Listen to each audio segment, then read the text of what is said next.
So we've got our wing core cut out. Everything looks good. We've got our wing tube socket in place, the fiberglass tube. We've got the false rib in place. One of the things you want to check is to make sure that your wing is perfectly flat across the top. Oftentimes, depending on what your heat setting is and how thick your aluminum template is, you may get a little dip right here at the end of the wings, and that's because that aluminum template has acted as a heat sink for the hot wire going through. So the wire was actually cooler for about an inch, inch and a half, maybe 2 inches, and then it would get hot as it traveled through the center of the wing, and of course there would be the heat sink effect on the other end. So the effect of that is it burns a thicker or melts a thicker cut here. The kerf of the wire cut is thicker where the wire is hotter than where the wire is cooler. And essentially what it does is just rises up just a little bit. It's just the tiniest amount, and if you're not looking very, very closely, you probably won't notice it. What I do is just take a flat sanding block and just run across just like that. It only takes one time. Be very careful sanding this styrofoam because it sands very, very quickly, and you can change the shape of your wing core very easily. I think I have 36 grit on this particular sanding block. I've got others sitting around with different grits, but this one is very coarse, and it doesn't take a lot to remove a lot of foam. So this core looks real good, and we're going to be using 3/4 ounce fiberglass cloth for this application. And essentially what we're going to do is put the fiberglass cloth, and I have several pieces cut here, and the less you handle this stuff, the better it is. The more you handle it, the more out of shape your little part becomes. So that will get placed here, and then of course the balsa sheeting will go on top of that, and then we'll put them back in the husk and they go in the vacuum bag. So that's what we're going to be doing.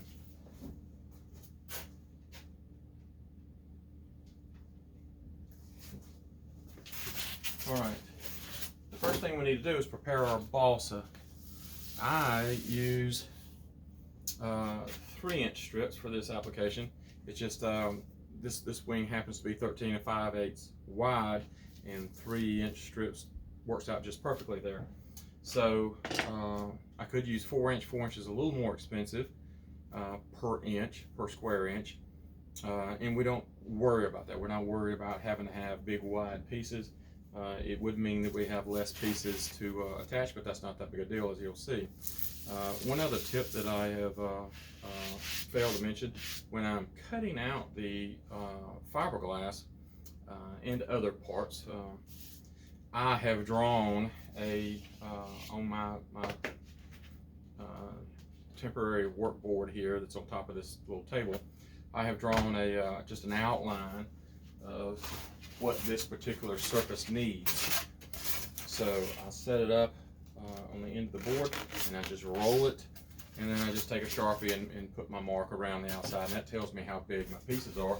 So when I'm cutting, I could just put my roll up here, follow the fiberglass with a X-Acto knife, a real sharp one, and gently take it over and hang it on my wife's rack, whatever those things are made for. I'm not sure, but she wasn't real happy when she found that I'd been using it for about a year. We can figure out how many sheets of balsa we're going to need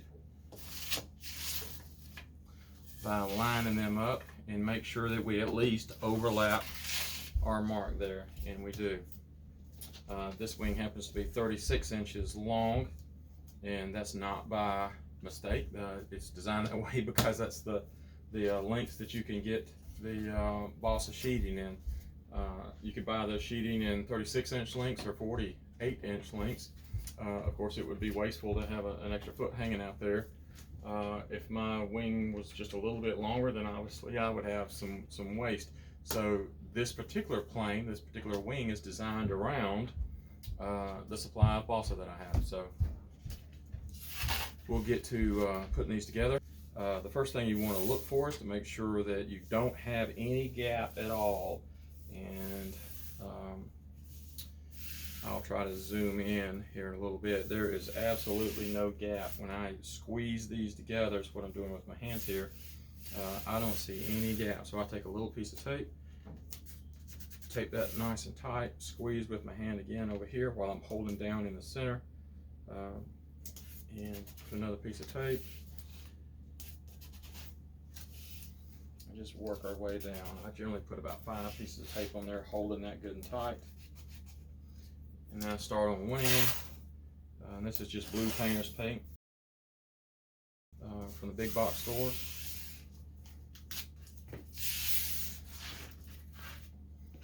And then just pull the next one in.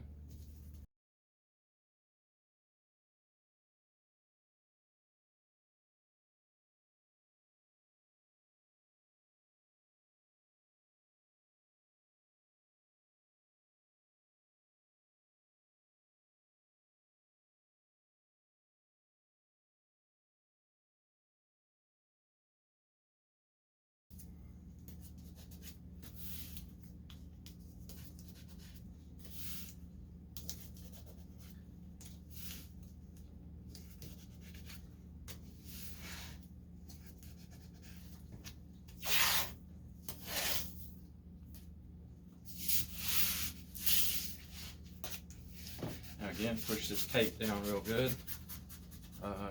Not only is this tape holding the balsa sheets together, it's acting as a barrier for the epoxy. The vacuum will pull epoxy into the cracks, the seams between the sheets, and that's what we want. That way we don't have to edge glue them.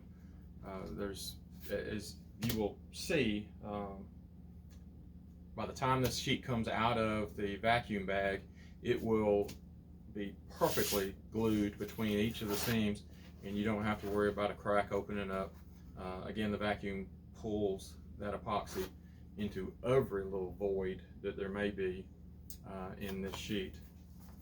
So we're about ready to do the vacuum, do the epoxy. One of the things that I have found over and over is it is best to do a quick little checklist, make sure you've got everything you need before you mix the epoxy. So we'll do that right quick. We've got our core here. We've got the top for the husk, the top husk. Make sure that it's the right one. It is. We've got our sheet, and we'll turn that over. And we've got our fiberglass cut, we've got our epoxy ready. I like to spread the epoxy, I like the little 4-inch paint rollers. I tried some plastic ones, they worked okay, but you use it so much that they eventually will pop off and break. I have tried the 6-inch rollers, as we will see in a couple of minutes.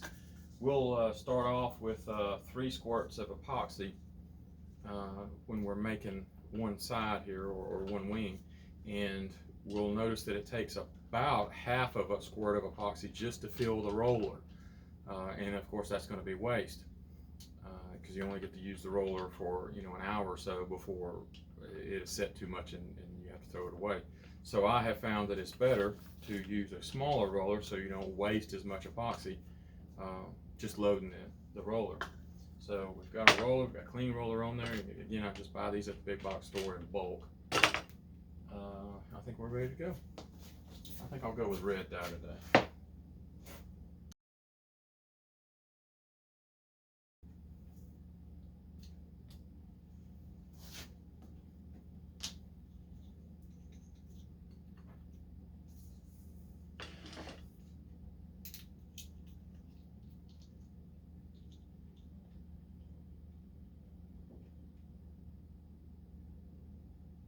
10 or 12 drops should be fine. And again, this is just red dye. Some guys have said they use food color successfully. I'm sure that it will work. That's red dye is what I've always used. It's cheap, easy to get a hold to.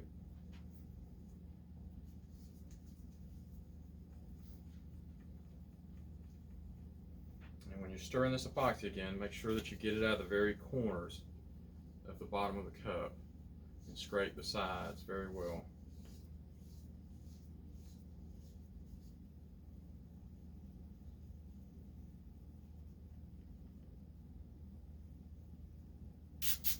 Okay, this is a very tall cup of epoxy, which is a bad thing when you're mixing epoxy. You want to get that cup as shallow as you can, as quick as you can, because epoxy, of course, generates heat when it's going through its chemical process.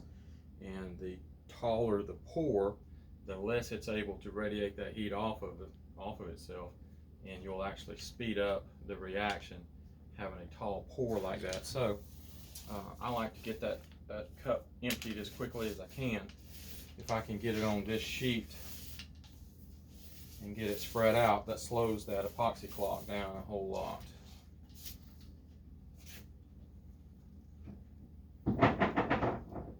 So we'll put it on 2 sheets there, and we should be very safe with that.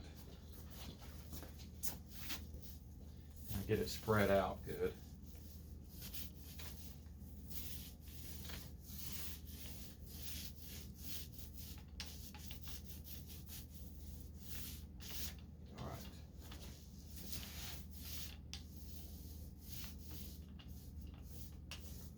Looks good. And that's awfully thick, but we're going to spread a lot of that out. It'll get thin. One of the nice things about using a roller is when your roller starts to get empty on this sheet, you can go over to that sheet and pick some of that up and bring it here.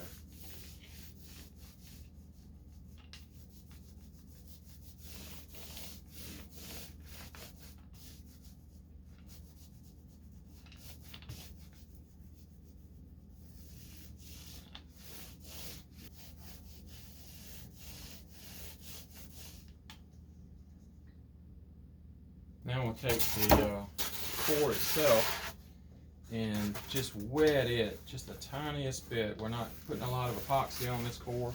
We're just wetting the surface just a little bit, and that'll make the sheet, the epoxy here, have something to adhere to better when it gets on this core. I found that if you put that on top of this dry, you will have some spots where you don't have perfect adhesion. It doesn't take a lot at all just to wet that surface, and if you do any woodworking at all, you know that you want to wet both of when you're gluing up wood pieces, you want to make sure that both of the pieces are wet good before you put them together. And this is pretty much the same thing. All we want to do is wet it. We don't want to put a lot on here at all because epoxy is weight. And all we're doing is just wetting those cells.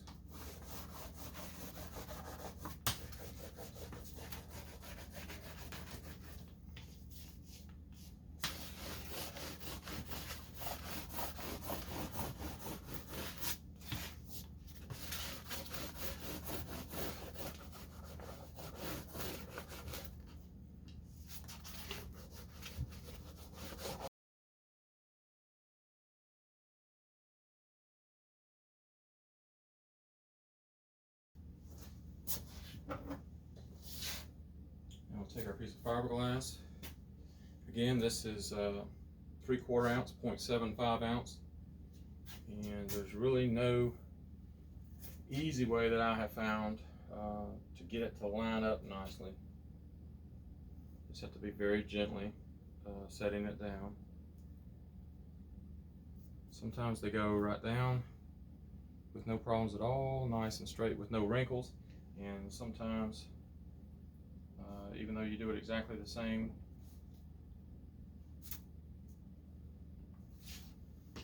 and then just use the roller to roll those wrinkles out. They roll out very easily. There we go.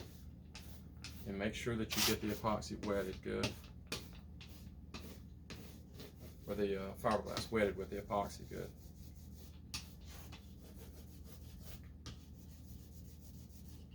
And one of the nice things about 3/4 ounce, or this very light I don't know if you can see that little wrinkle right there, but you can roll those wrinkles right out. The heavier weight fiberglass is a lot harder to get flat. You have to be a lot more careful with it. It does lay down better, but as far as getting wrinkles out, it's a lot harder. This real fine fiberglass just rolls those wrinkles right out.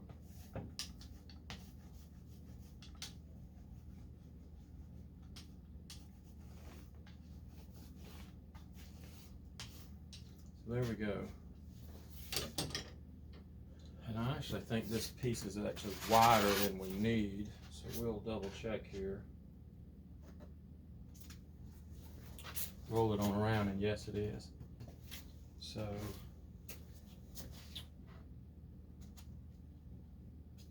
we'll line it up on the back side nicely, and then roll it up to the front. I can take a Sharpie and mark that.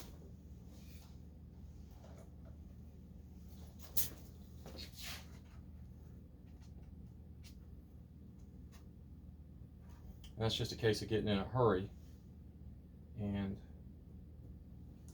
getting ahead of myself. I should have trimmed that off before we put the epoxy on it, but it's okay, it'll trim all right. It's not the first time that I've done that. Let me grab a straight edge and a nice sharp X-Acto knife.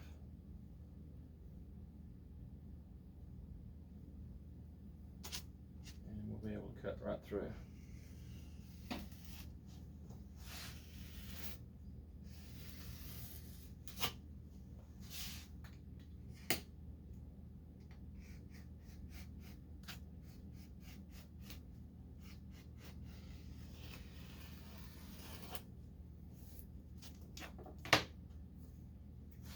There we go. Now it should match exactly, or fit exactly.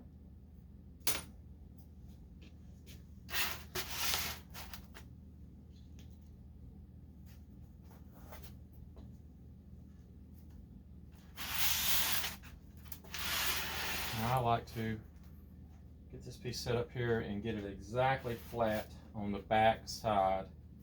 That way the cull or the husk and the core itself and the balsa sheet are all perfectly aligned back there. And then push it over. And the reason for that is ultimately we will end up trimming about 1/8 inch off of all corners. And if this flat side, and I just chose the back side, primarily because it's the thinnest part of the cord and it's easier to manage. So anyway, this end, when it's still in both husks wrapped up inside, they're cocooned inside, after it comes out of the bag and the epoxy is set, we'll run it through the table saw with this side against the fence, and it'll be perfectly straight, and that'll give us a parallel straight line on the other side, and then we'll just twist it and then trim 1/8 inch off of this side. If your piece was sticking out, your excess was sticking out on both sides, then when you did your trim process, it would be cocked sideways and you would end up with a not a rectangular wing, which is what we want in this case, but a different shape. So make sure that we're not hanging over on either end and that we are lined up perfectly in the back. You just kind of push it over. So we'll put our husk on there and flip it over. And there they are. I like to set a couple sandbags on it.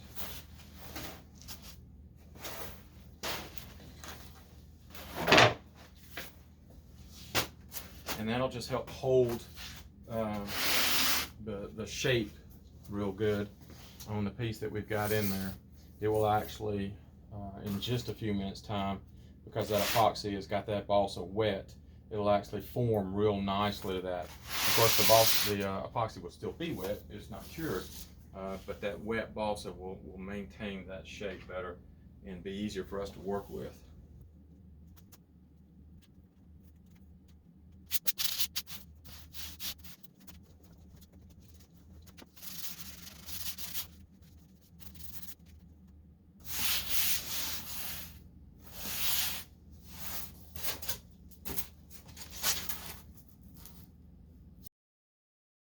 Now that we've got it lined up good, need to tape it down. And I like using the wider yellow tape for this, masking style tape.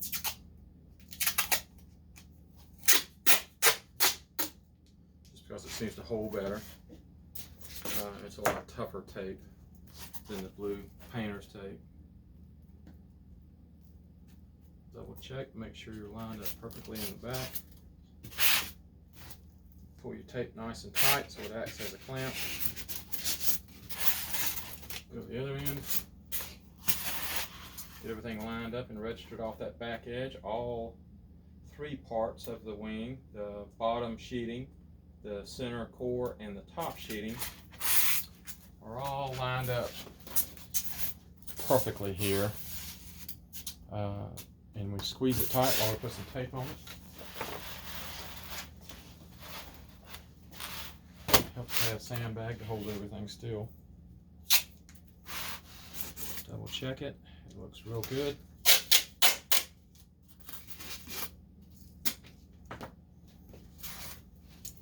Squeeze it tight while you put the tape on so it clamps good. I generally put a couple of more pieces of tape here and here. The vacuum is going to pull it tight, but you don't want anything shifting at all. We've gone to so much work so far. You want everything to be in the position that it's in when it sits in that vacuum.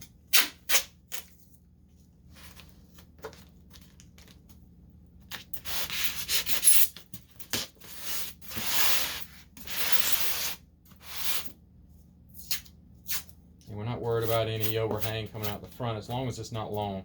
There's about a, I don't know, 1/16 of an 1/18 inch of the balsa sticking out the front. That's not that big a deal. It's not going to pop it off. If it was sticking out any further, say up to a 1/4 inch or a little more, if this piece of balsa up here wasn't trimmed correctly and it stuck up, probably about a 1/4 inch has been my experience. If it sticks out that far, the vacuum bag is going to push down on it and pop it off, and it could pop back inside the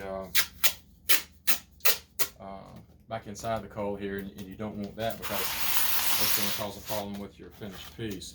So just make sure that you trim well and get it cut to size. I have had to go back with an X-Acto knife after I got it all taped up and just trim that off so that the vacuum bag doesn't break it off.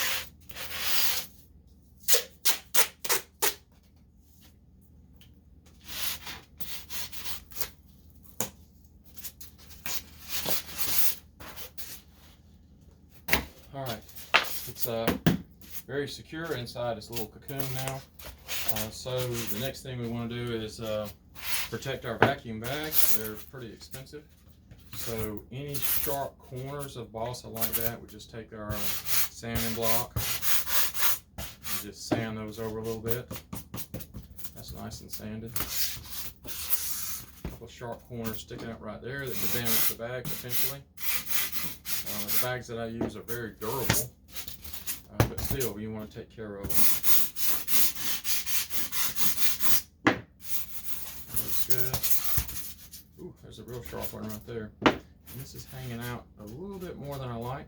This is end grain, so it's not going to be as likely to break off, but still we'll sand that down just a bit while we've got access to it. That's all that takes.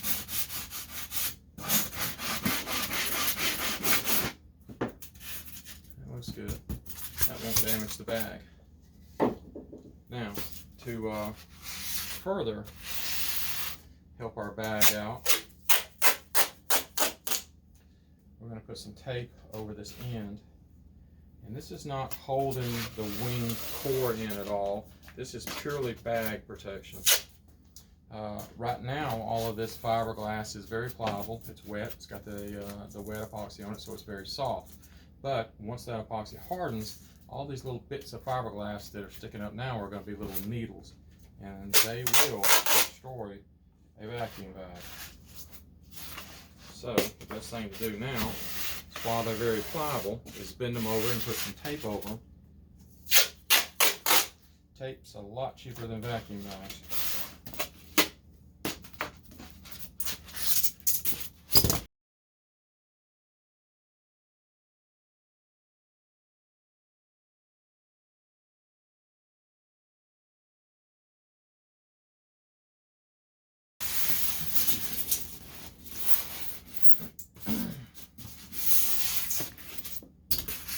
feel all the way around. Make sure you don't have any sharp edges sticking out. Everything feels nice and smooth.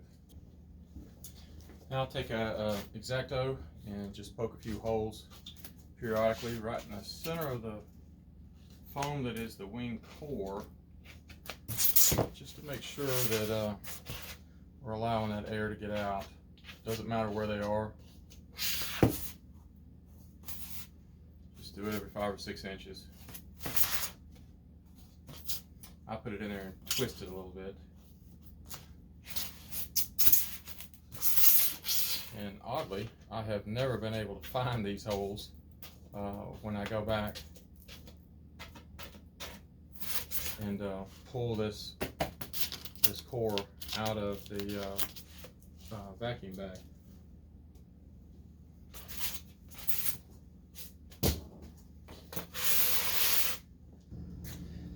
Now we're ready to put the wing cores inside the vacuum bag and get it going. First thing you want to do is make sure that your surface that you're going to set the bag on is perfectly clean. I like to use a piece of styrofoam just because it's a little softer on the bag.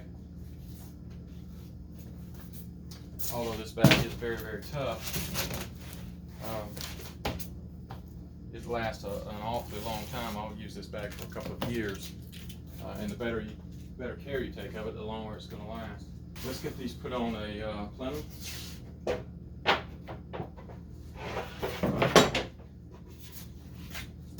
And what we're going to do is, I've got some pieces of MDF that are cut to the right size to match the husk here, the core, and we're just going to tape this to that MDF just to hold it in place while we're putting it in the vacuum bag. Once it's in there, of course, the vacuum is going to hold it in place, but we don't want it shifting around on top of the MDF.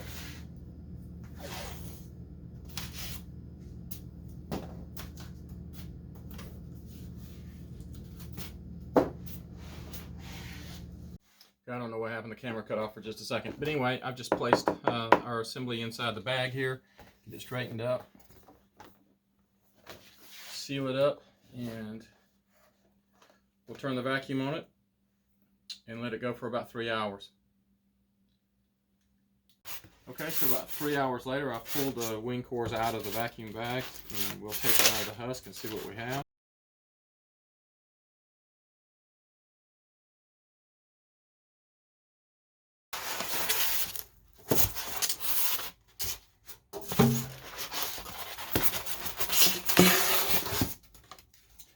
And there's the finished piece.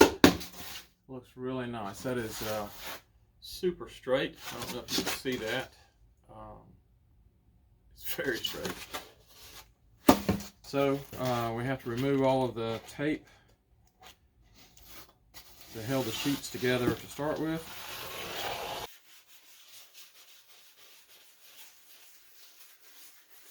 Few high spots, or a few spots where the epoxy bled underneath the tape. That's not a problem at all. By the time we're finished sanding this wing, which is very smooth now, I don't feel any inconsistencies in the profile of the wing for itself at all, which is nice. So we'll just sand a couple of these spots. Now that we've got the wing core out of the vacuum bag and the blue tape removed, we need to prepare it for the trailing edge and the leading edge triangle stock. For the leading edge, we use 3/4. This particular wing uses 3/4 inch leading edge triangle stock, and that gives us enough meat that after we trim this area here back and get it all uniform, a 3/4 inch piece of triangle stock gives us enough meat to properly round that over. You can see here where that piece of 3/4 inch triangle has been shaped to make a nice profile on the front edge of that wing half. So to do that, we'll just throw it in the table saw, put our back edge up, which is the perfect flat edge, or as flat as we can get it, and then bring it up to the table saw just a little bit at a time. And we'll turn the vacuum on. And despite the fact that we're using the vacuum system on the table saw, we'll still get some styro gnats that are flying.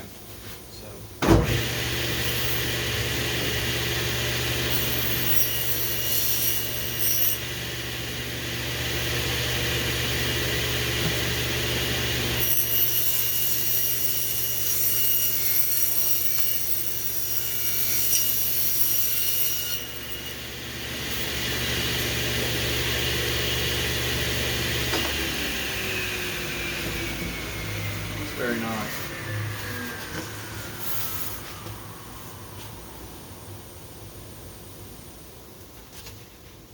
What we want to look for is to make sure that we don't go too far back. The distance from the flat leading edge, the non-curved part for the triangle stock, is 3 1/4 inches from the wing tube front. So I've got another 1/16 of an inch or so to go.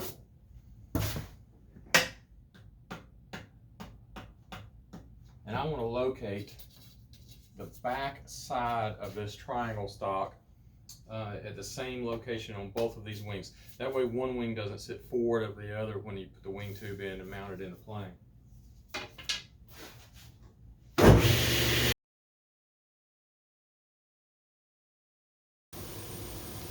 All right, and that turns out to be perfect. That's exactly 3 1/4 inches, and we are dead on it. So that's exactly where we want to be on the front end. We'll still trim this back end a little bit, but we'll get to that in a few minutes. And we'll stop to shape our nice rounded leading edge.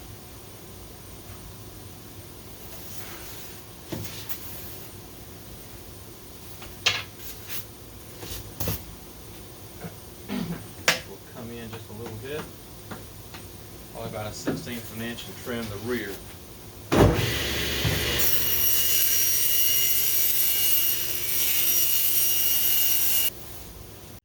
So in this photo on the right, you can see the wing core that we've trimmed to size, and on the left, you can see where we've already applied the leading edge triangle stock and sanded it over. That's a lot easier than you would think it would be. So I think you'll be surprised how easy that is when we start doing it. Anyway, I think this is a very logical place to end this episode. In the next episode, we're going to prep the wing core for aileron hinges, those Robart style hinges, and go ahead and put the leading edge and the trailing edge pieces of triangle stock on. So a lot to do in the next episode, and we'll probably even get into beginning to make the lightning holes in the wing itself. So don't forget to hit like and subscribe, and I will see you in the next episode, episode 8.